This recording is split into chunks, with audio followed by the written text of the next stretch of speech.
Il est 9h30 ici à Paris. L'actualité internationale, c'est dans Paris Direct. Voici les titres de ce mardi. L'exode se poursuit aux portes de l'Arménie. Avant de développer ces titres, une image en direct de Séoul, en Corée du Sud. Il y avait 120 000 habitants au Haut-Karabakh jusqu'à dimanche dernier. 13 000 d'entre eux, un habitant sur 10 donc, ont quitté l'enclave en à peine 48 heures. Des Arméniens qui redoutent que rester dans le Haut-Karabakh leur coûte la vie face aux forces azerbaïdjanaises. Des réfugiés qui empruntent l'unique route qui relie l'enclave au reste du territoire arménien. 120 000 personnes, on l'a dit, pourraient arriver en Arménie dans les jours qui viennent. A-t-on à Erevan les moyens de les accueillir?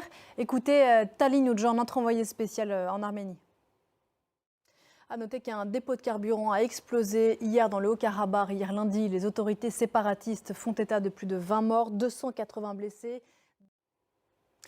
L'Ukraine attend toujours des missiles longue portée américains pour renforcer sa contre-offensive, mais Kiev peut déjà compter sur de nouveaux chars d'assaut venus des États-Unis. Le président Zelensky en a confirmé la livraison de ces chars Abrams parmi les 31 promis par les États-Unis. On ne connaît pas exactement le contenu de la livraison, mais elle a bien eu lieu, a dit Volodymyr Zelensky hier sur les réseaux sociaux.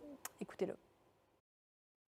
L'Ukraine qui dit enchaîner les progrès, notamment en mer Noire, où les frappes s'intensifient. Les forces spéciales ukrainiennes affirment même avoir tué le commandant de la flotte russe en mer Noire et certains de ses officiers dans le bombardement de son QG à Sébastopol. C'était vendredi dernier.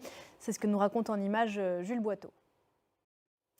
Nous sommes à un peu moins d'un mois de l'élection présidentielle en Argentine. Elle aura lieu le 22 octobre. Et dans la campagne électorale, un candidat fait sensation.